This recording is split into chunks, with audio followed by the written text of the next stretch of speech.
take a trip in my airship. Come take a sail among the stars. Come have a ride around Venus. Come have a spin around Mars. Show us to us while we're busy. Show us to see while we school. Come take a trip in my airship and we'll visit the man in the moon. Will the audience please? Greetings, loyal airmen, and welcome to another episode of the Airship 27 podcast, number 82. I'm one of your co-hosts, Captain Ron Fortier, and joining me as ever is our chief engineer, Rob Davis. How you doing, Rob? Hello, how's things going? We got a little snow yesterday. You got any of that lately? Yeah, you know what? We got a inch yesterday. All right. Okay. The day before, everything was clean. So we get up yesterday morning, and my wife and I get up early. We like to go walking before breakfast. Yeah. So we're both sitting there having our first cup of coffee, and Valerie looks at me. I said, "You think we'll be able to get out there and get a good walk this morning?" She goes, "I think so." So I finished my coffee, Rob. 20 minutes later, I turn around and look out my office window, and it's snowing like cats and dogs. Right? So Valerie pokes her head, and she goes, "We ain't going walking this morning." I said, "No, I don't think so." Right? But again, what I think what people don't realize is, it ended by about 11:30 in the morning, and this elevation here in Colorado was so close to the sun, all right, that by 2 o'clock, it was gone. It was like it melted. It was completely gone. So well, the atmosphere is a little thinner too, so it evaporates off a little easier too. Yeah. Strangely enough, because I know when I visited, you were kind of surprised at how I huffed and puffed when I was pushing stuff around, but I'm going, hey, but I live in the lowlands, man. The Ozark Mountains aren't that tall. Close to the sea level. Hey, before we get going here, I want to share with all our loyal airmen your good news of the last few days. Our good friend here is a grandfather for the first time. So hey, congratulations, buddy. I'm filling in on that little treasure of yours. Okay, well, I don't know if we announced it here or not that they were pregnant a while back, but my daughter-in-law has been going in for regular checkups, and on one visit they discovered that my pending granddaughter has what's called spina bifida, and that's when, as they're growing, their spine doesn't grow together. And some of that spinal fluid and possibly the spinal cord itself will leak out and cause a little bubble on their back. So that meant that one of two things was supposed to happen. Either she would be, they would go in and they would pull her out, operate on her to fix it, and then put her back in. Well, they decided to wait till after she came. Well, and so the date was supposed to be February 2nd. Note that we're not to February 2nd yet. She started, my daughter-in-law, Taylor, started having what some women have, and that's higher blood pressure while they're pregnant. And it can be very dangerous. So they decided it was close enough. It was about a week early. So they went in and they pulled out my brand new granddaughter and did the little surgery on her back, fixed her up. And she was supposed to be in there 2 or 3 weeks. And she's going home maybe as early as Monday. She's doing that well. So everyone who's been sending good thoughts and prayers our way, thank you. It worked. Oh, yeah. Hey, I'm so happy for Ryan and Taylor, for all of you and Teresa. All right. And I should say her name. I didn't mention her name. It's Ren Sage. Ren Sage Davis, or Renly, excuse me. The full name is Renly Sage Davis. Yeah. Oh, yeah. Hey, great name. We're going to call her Ren. Yeah, of course. Of course. She's a little bird. She's a little bird. Yeah. All right. Hey. Yep. It's like I tell Valerie all the time. I'm a sucker for babies. I always have. As you know, I mean, between us, we have 5 kids and we have 6 grandchildren who are all adults now. Holy smokes, how did that happen? You know? Oh, don't blink. Yeah. Don't blink. Because overnight they turn into a full-fledged adults, and then they bring out little babies. Oh, I'm talking to my son Scott in Connecticut the other day, and the youngest of the group, Logan, who now stands 6'2", is got his driver's license, his trainer's license. All right. I'm like, my goodness. I feel 6'2", old. that's I feel, that's 2 inches taller than me. He's a giant. Oh, Lord. And he's, but anyway, so 16, hey, look, 15, 16? he's 15. Yeah. He ain't stopped growing. He ain't stopped growing. No, I didn't stop till I was almost 25. No. Wow. Okay. But anyways, hey, I want to don't blink, folks. Yeah. Hey, every time I see a new baby born, again, it's nostalgia. I love it. And to me, it's a symbol that the man upstairs hasn't given up on us yet. Okay. So, hey, welcome to the world, Ren. You wonder sometimes, but yeah. Nah, maybe she's going to grow up and do great things. You see. Okay. But now her granddad has the odious task of giving us the first bad joke of the show. All right. Fire away, amigo. Okay. As usual, I try to find something that's topical, has to do with either the season or a holiday coming up. So this one has to do with weather, winter weather. So, all right, Snow Wife. One winter morning, while listening to the radio, Bob and his wife hear the announcer say, "We're going to have 4 to 6 inches of snow today. You must park your car on the even-numbered side of the street so the snowplow can get through." Bob's wife goes out and moves her car. A week later, they're eating breakfast. The radio announcer says, "We are expecting 6 to 8 inches of snow today. You must park your car on the odd-numbered side of the street so the snowplow can get through." Bob's wife goes out and moves her car. The next week, they're having breakfast again when the radio announcer says, "We're expecting 8 to 10 inches of snow today. You must park." Then the electric power goes out. Bob's wife is really upset, and with a worried look on her face, she says, "Honey, I don't know what to do. Which side of the street do I need to park on so the plow can get through?" With the love and understanding in his voice, like all men who are married to blondes exhibit, Bob says, "Why don't you just leave it in the garage this time?"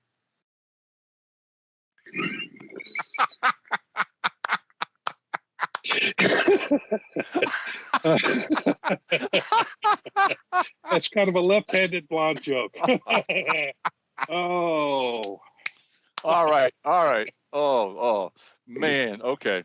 All right. So you got another whole show before I dump on all of you as well. But anyway, that's a gem, my friend. I will be sharing that one with family. Oh yeah. Everybody, it's I got it off the internet, so go for it. It's all yours. Yeah. Okay. Hey, we got a regular agenda this episode, and I'm going to kick it off with something really special that we look forward to every year, and that's nominations open for this year's Pulp Factory Awards. Mm-hmm. With a new year in full gear, time for this year's Pulp Factory Awards has arrived, and members of this new pulp group of writers, artists, editors, and fans have once again begun sending in their nominations for those stories and artwork that impressed them greatly in 2021. There are 5 categories in all: Best Novel, Best Short Story, Best Collection or Anthology, Best Cover, and Best Interior Illustrations.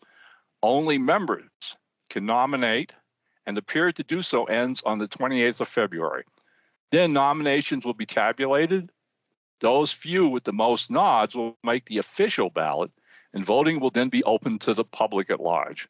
Winners will be announced at this year's Windy City Pulp and Paper Show in Chicago, and as ever, yours truly and Rob will be the host of that awards ceremony. And hopefully Omicron will have finally, fallen, and we won't have any more versions to come up to smack us down again, and we'll actually have a convention. I mean, we were lucky that before all this happened, we got to go to the one that was September. Yeah, we went in September. And so we had that one, and this one's only six months or so later, and hopefully we can get through it. But right, yeah, let's remind our loyal airmen that we didn't have the award ceremony last year because we normally it wasn't do this right in spring, and there was no show. So we announced the awards, okay, online in various social networks and pages, and the awards were mailed out to all the well-deserving recipients. But again, due to the lateness of the show itself, the show was a blast. We had a great time seeing all our friends again, hallelujah, but we couldn't have the award. The award had happened and come and gone. So if you're going to be attending Windy City, the Pulp and Paper Show this year, and we really hope that's your intention, hopefully the award will be as it always is, Rob, the Friday night after dinner. Prior to the big auction, that's one of the key parts of the entire weekend. But hey, we're looking forward to it. I know always do. Nominations are now starting to come in. And hey, you know what? While we're talking about this, I didn't want to forget this. The awards were started. I don't know the exact how many years ago they were started, but initially Rob and I were at the helm, and we did this for a few years, and then eventually brought on Van Plexico and Gordon Domowski. And then as of the last year, we've recruited other members of the Pulp Factory, including Jonathan Sweet, who's, I think, pretty much taking charge right now, and I'm very happy about that. Yeah, and Fred Adams Jr. is on the board. But at the same time, Van is backed off a little bit, although, as I recall, he's going to help us with the voting page, which we really appreciate, Van. He's the one that set all that up through Google. Google has a thing where you can do polling, and that's what he set up for it. And what's the good thing about that is you can't stuff the ballot.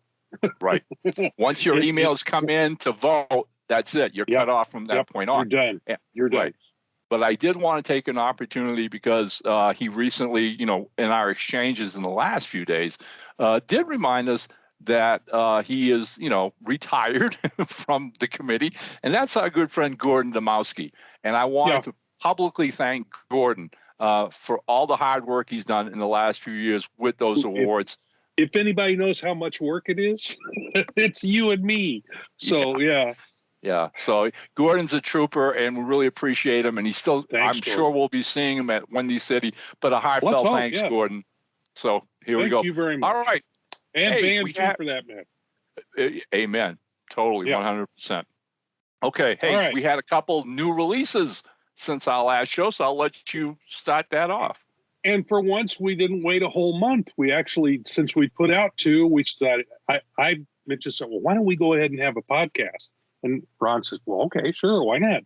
So anyway, released since our last show, Cape Noir, A Beast and Beauty Tale.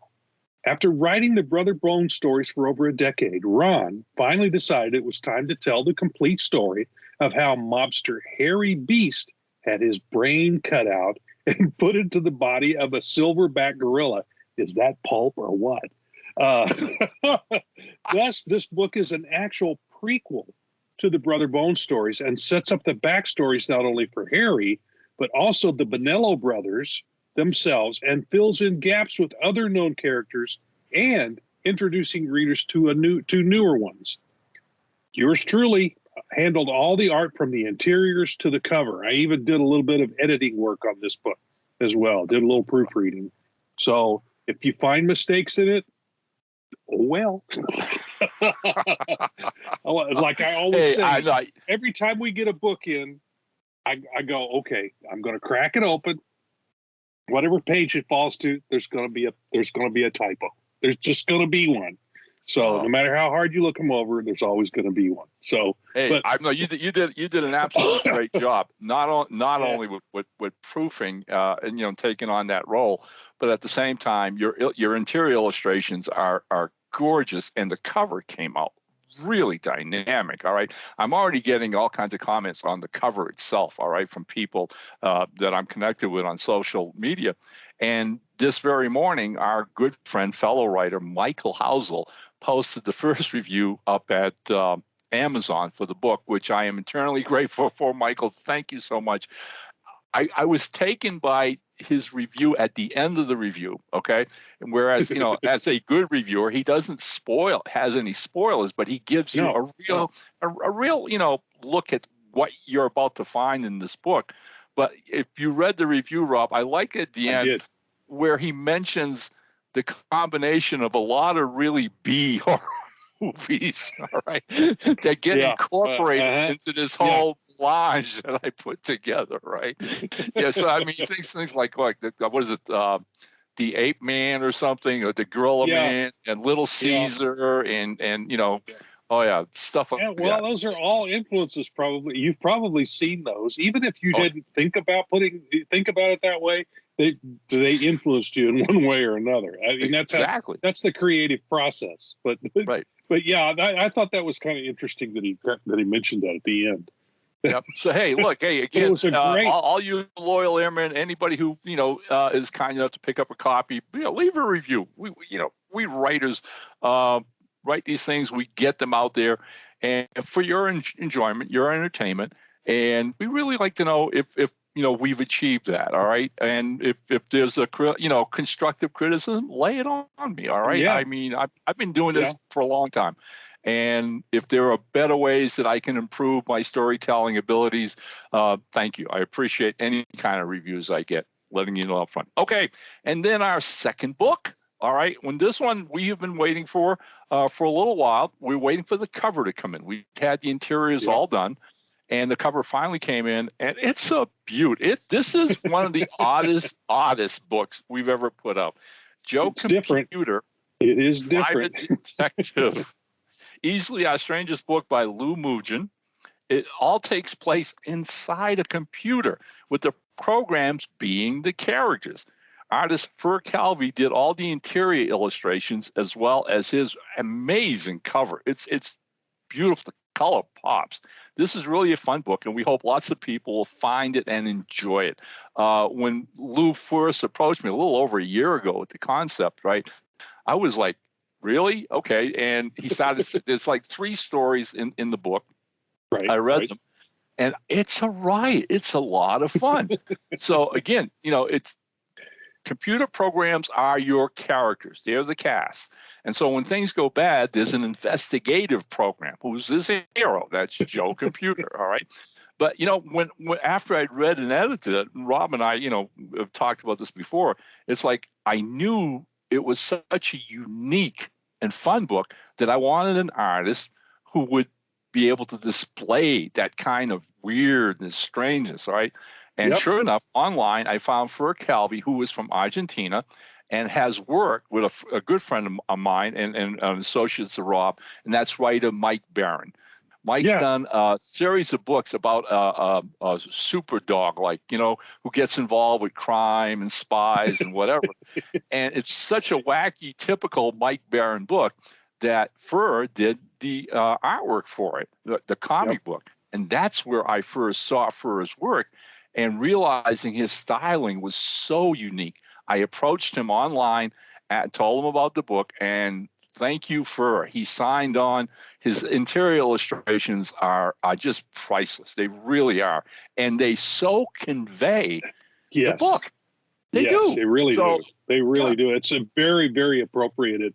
It's a very computerish feel to it, real sharp edged.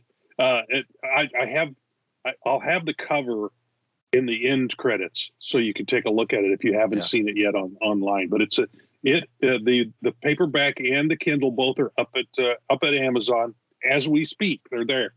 Good. So unlike other times when we say, "Oh, it'll be up there in a week," but this is up there now, and it's very appropriate. The interior art is very similar to the cover, obviously.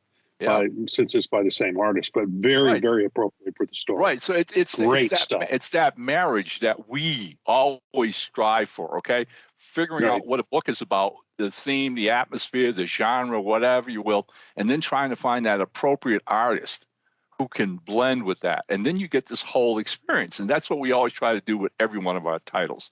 Speaking of which, so what's coming next, amigo? Well, and I've got a little piece of of this in the end credits as well too. I've already put those all together. What's coming next? More than likely, it will be Doc Atlas Volume 1. Now, we've gotten lots of questions about this ever since we first announced that Doc Atlas was going to be exclusive with us. But anyway, Volume 1 is a collection of 3 previously published stories by writers Michael Black and Ray Lovato. The character has been around for a long time, and we'd hoped to get this book out in 2018. See, that's how long it's been since we announced this. But health issues set Ray back, and then COVID arrived in late 2019. Ta-da! Ta-da! One hurdle after another. That's how things are with us. Now they've been dealt with, for the most part. Now that they've been dealt with, everyone is healthy, knock on wood, and ready to get this new Airship 27 series rolling at high speed. Pulp Factory award-winning artist Ed Cato, takes on both the interior illustrations and his first ever cover for Airship 27, and he is stoked to do this cover. Today, we're excited. We're excited would be an understatement. Like I said, he's just beside himself working on this cover.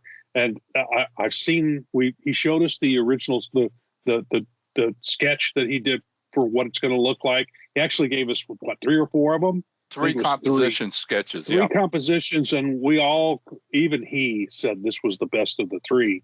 But we said, got to go with that one. So it's this character is kind of an homage, or it's similar to Doc Savage. So this cover is going to have some of that same Doc Savage feel to it, and the old pulpy feel. I can't wait to see what he does with this, because he's going to work his butt off to make it look really great. Right, and as you just mentioned, in the agenda listing itself, Ed actually has won a Pulp Factory Award for interior illustrating. So since in the years that he's worked with us as an illustrator, as an artist, that's what he's done, but hadn't done a cover yet. Mm-hmm. So the idea behind how this all comes about is, I was familiar with Doc Atlas for a while back, and when we first got into New Pulp, and I knew he was out there. I knew Mike. We met Mike Black at a Chicago show one year. Right. Yeah. He was there. Yeah. He was there selling some new, Doc Atlas books.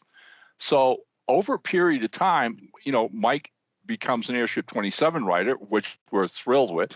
Then he brings Ray into the fold as well, and Ray's done Sherlock Holmes stories for us. They recently together did their first Sherlock Holmes novel that we released and talked about last podcast. Right. So the thing is, I knew a while back, as a few years ago, that they had all these Doc Atlas short stories and novellas, but having been published by various publishers everywhere. And the thought of bringing them all under the Airship 27 banner and starting from, the first and working our way and reproducing those in brand new volumes with really great art and giving it the Airship 27 touch, which we hope, all of you come to, appreciate as the quality that Rob and I, work at, and all our creators. Okay. I figured we can make this a really phenomenal series. All right. Not only for old Doc fans, but for new ones, and bring aboard new ones. So the plan is to continue the series, working with Ray and Mike to reproduce most of the old catalog to eventually to a point where they're going to start doing new adventures. All right. And to that end, I really wanted a uniformity, as we just mentioned, that merging of art and story content. And Ed has just gotten better and better and better with every new job he's given us.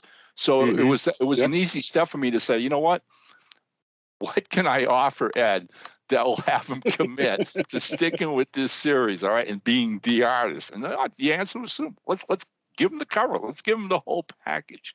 And as Rob said, he jumped on board immediately. Look, we've already assembled the book. We've seen the interiors. The interiors are, as usual, top notch. And then we got the 3 sketches, all of them which were dynamite. But the one we all agreed on, is going to be a super, really beautiful, knock your eyes out cover when it's complete. And why it's listed here is because the book's pretty much ready to go. Fred Adams Jr. right now is proofing it. So we're kind of hoping that by the time he's done proofing it, Ed will have the cover. Everything will come together. And the next time you see Rob and I here on the podcast, we will be announcing the release of Doc Atlas, right? Volume 1 from Airship 27. Yeehaw. And hopefully that's just the start of many more to come from us and from Ray and Mike. So looking forward to it. It's a great character. Yep. So, you know what? That's pretty much what we listed here for the agenda as is. Just off the top of my head, Rob, I just want to throw out to, we've got more Sherlock Holmes coming in 2022. Yep. So hang in there, folks. We're going to have another Mystery Men and Women, which Rob is currently working on now, doing the illustrations. I'm reading through the book. I'm reading through the book now and doing my little thumbnails of the illustrations. So right, and I'm about a third of the way through the first book, first story. And Rob will also be doing the cover for this one.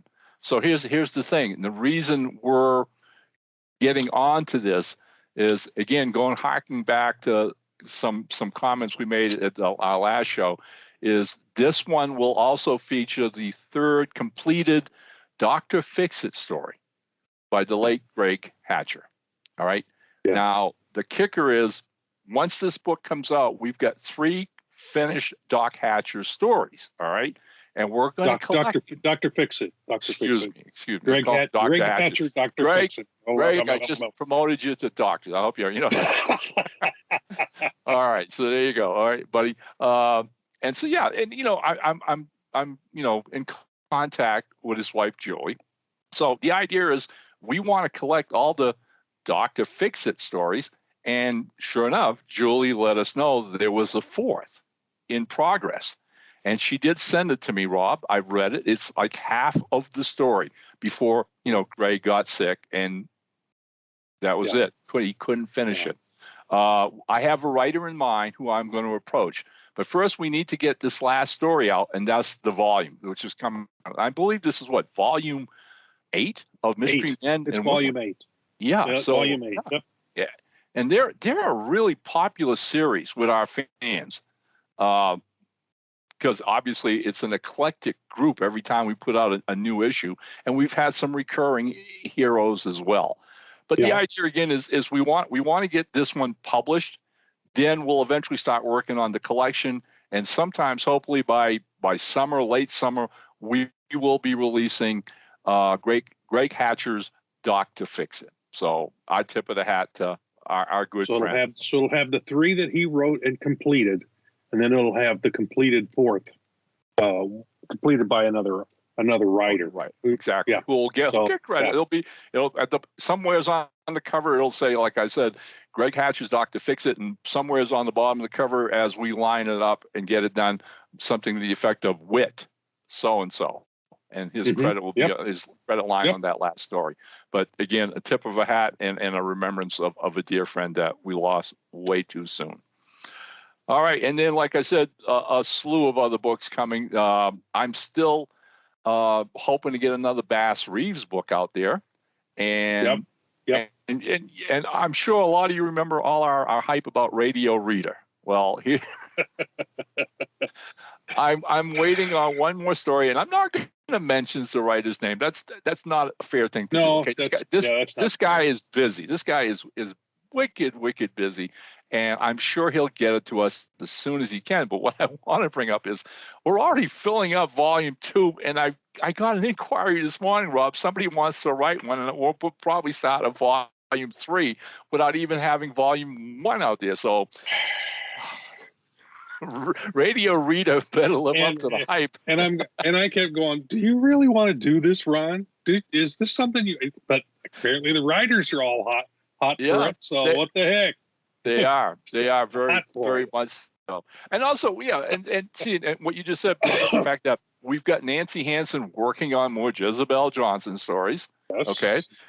Teal James Glenn's second John Shadows book, which you've already done the cover for, is now moving forward because artist Ted Lemon has gotten over his COVID and is turning in illustrations. So Cool. yeah, Cool. it looks like a really good year. Loyal Airmen for the books we're going to put out.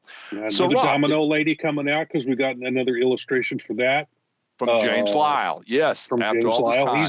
He's back at the board and working on stuff. So that one will what we're two-thirds of the way through. I think he's got like 3 illustrations yet to do, but he's finally back working on this. He had another project or something he had to jump on. He had a graphic novel that he had been working on for a couple of years. Right. And that's what took most of his time. So that's where that was at. And that's how we work. We have no deadlines here, and since we don't pay anything up front, and it's peanuts on the back end. If one of our writers gets a gig or one of our artists gets a gig and they're going to make some money, hey, go make the money. So we'll wait. It's not fun waiting, but because we want to put this stuff out, but we'll wait. We'll wait for the good stuff. We'll wait for the good stuff. Oh, there you go. Well said. Okay, so now we're into that portion we call anything else. And one of the things that I want to bring up, and I don't want to bring up the slew of them. I'm right now involved with 3 different comic book projects. Okay, but I'm also going to be involved with a 4th, which is going to be with Mr. Davis here, because he has wrapped up his work on Silverline's Twilight Grim. And I mean, I'm just announcing this ahead of time, buddy. Rob's next comic book, project is going to be the beginning of Boston Bombers Volume 2.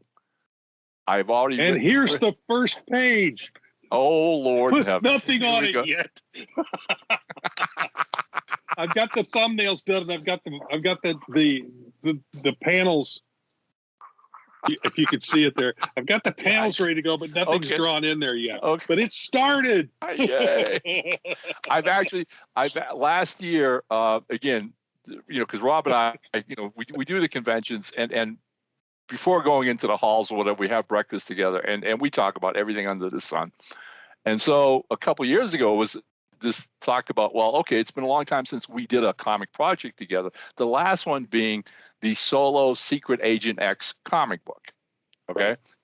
And I absolutely love working with Rob. I love his work. I'm his biggest fan, and any chance I get to work with him. So it was one of those things where between the Egg McMuffins and the coffee, it was like, so what are we going to do next, Rob? What do you want to do?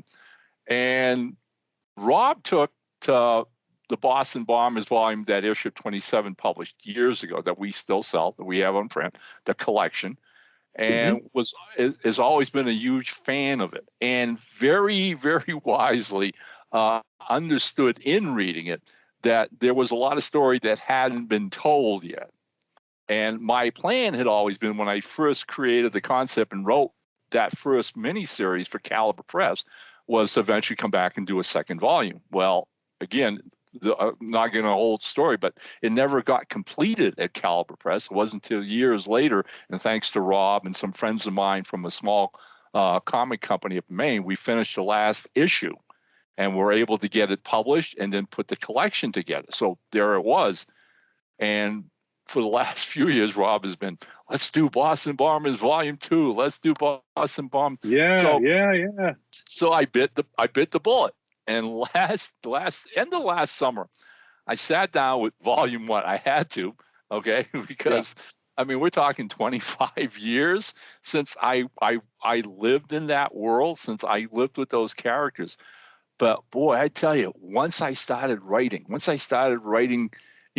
scenes, pages, script, and whatever, it's all started coming back to me. And so, knowing how fast this guy works, all right, I purposely wrote 2 scripts, the first 2 books in the second volume. So once Rob is into the project, and that's not going to take him very long, people, once he's into the project and I see the first issue getting to completion, then that's it. I'm going to sit down and jump back to script number 3. I envision 4 issues maybe to tell the story that I have to tell. To complete. That's good. That makes a good sized graphic novel when we collect them all together at the end. Right. That'd be something we could sell on Amazon and it shows. So yeah, Of course, Kablam will do the individual issues, but then we'll probably collect it in a graphic novel and put that out on Amazon. Yep. So that's the plan. I've been pestering him to do this for years, folks. Because after I read the book, I'm going, well, this isn't where the story ends. There's more. So I get this script. What was it? A week or two ago, and it took me a little while to get to the point where I could actually read it. I was real busy at that point. But I finally sat down and read through the thing, and I went, wow, it's pulp. It starts off running and does not let up until the last page. It is just through the whole thing, and I'm going, oh, this is going to be fun.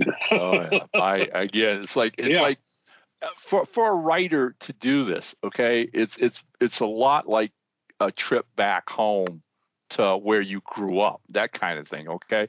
Because I mean, obviously, 25 years ago, my life was in a totally different place, and a lot of different things were going on in my life, good and bad. It was an exciting time for me. I just become a professional, Rob, and I'm in the same ballpark as yourself. And, I was working with now, we're doing Green Hornet and Terminator.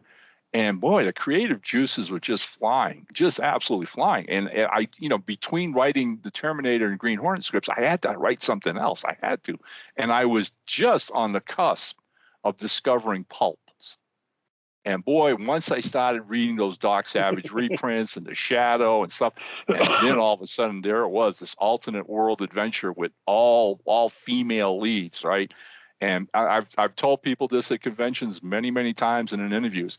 That was one of the easiest stories I've ever told, because once I started writing it, I felt like I was tapping into a real world someplace, and I was watching the events instead of being their creator or whatever, And reading that, when I read it, I got that same feeling as, it's different from other things that you've written.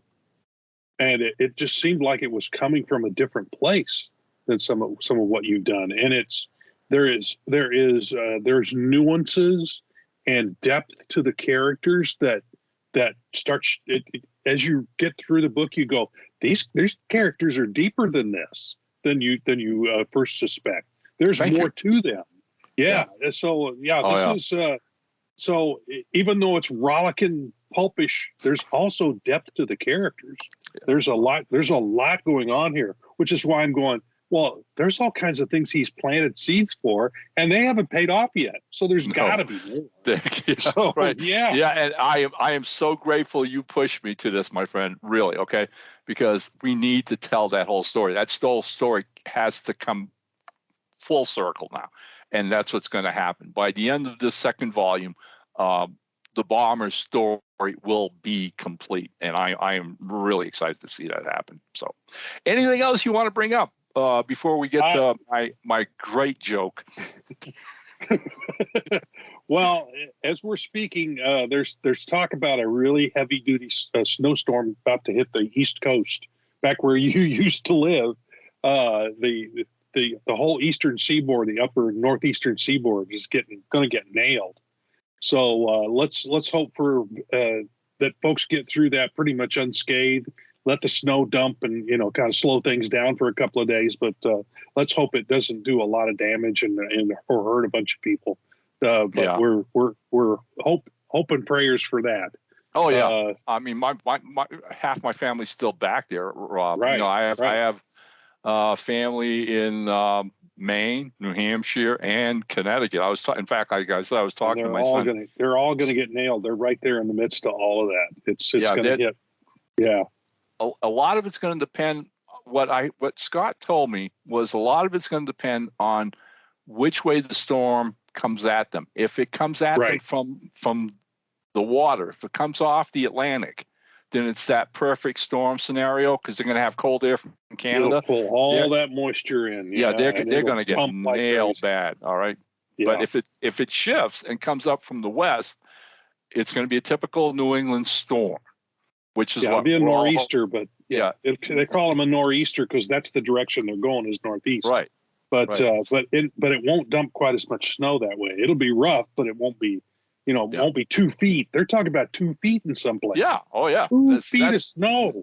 The Wow. next 24 hours are going to tell. So, hey, again, Yeah. hunker down. Make sure your generators are working. Stay warm. Get the snow blower out. Get it ready. Make sure it's all lubed up and ready to go. Don't remind you. Oh, Yeah, boy, you're bringing back memories. Whoa. All right. Okay. All right. Here I we had to go. bring that up, didn't I? Yeah, you did. The minute you said snowblower, no, I cringed. Yeah. All right. We need to hope good hope for those Yeah. folks over on the East Like I Coast. said, stay warm and stay safe, please. All right. Yep. So, Here- all right. Here we go. Okay. A cruise ship passes by a remote island, and all the passengers see a bearded man running around and waving his arms wildly. Captain, one of the passengers asked, "Who is that man over there?" "I have no idea," the captain says. "He goes nuts every year when we pass him."